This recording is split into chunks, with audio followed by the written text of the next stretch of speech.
আসসালামু আলাইকুম, সবাই কেমন আছেন? আমি ফরহাদ আবারও আপনাদের মাঝে এসেছি আজকে আপনাদেরকে রাজনীতির কিছু সমীকরণ মিলানোর জন্য।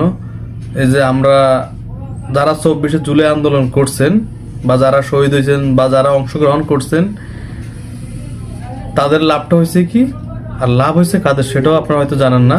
লাভ হয়েছে এনসিবির কয়েকটা নেতার। আপনি ধরেন নাহিদ, হাসনাত, তারপর হচ্ছে ওই যে আসিফ, মাহফুজ, এদের অনেকজনের লাভ হয়েছে। এরা কিন্তু জীবন দেয় নাই, যারা জীবন দিয়েছে তাদের কিছুই হয় নাই, আর যারা জীবন দেয় নাই তারা এখন কোটি টাকার মালিক হয়ে গেছে।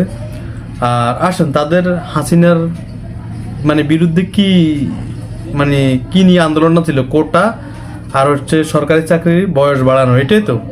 কিন্তু তারা কি করছে, হাসিনা পদত্যাগের পরে ওই কোটাও শেষ, মেধাও শেষ, সব শেষ।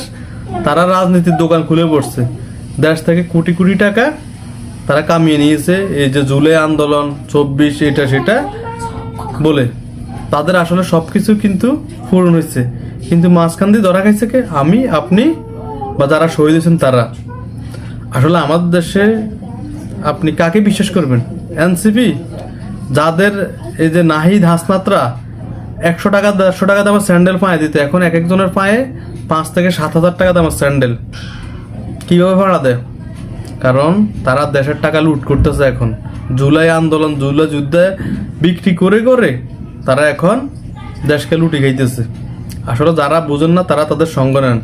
আমাদের দেশ 1971 সালে স্বাধীন হয়নি, আবারও স্বাধীন করা লাগবে।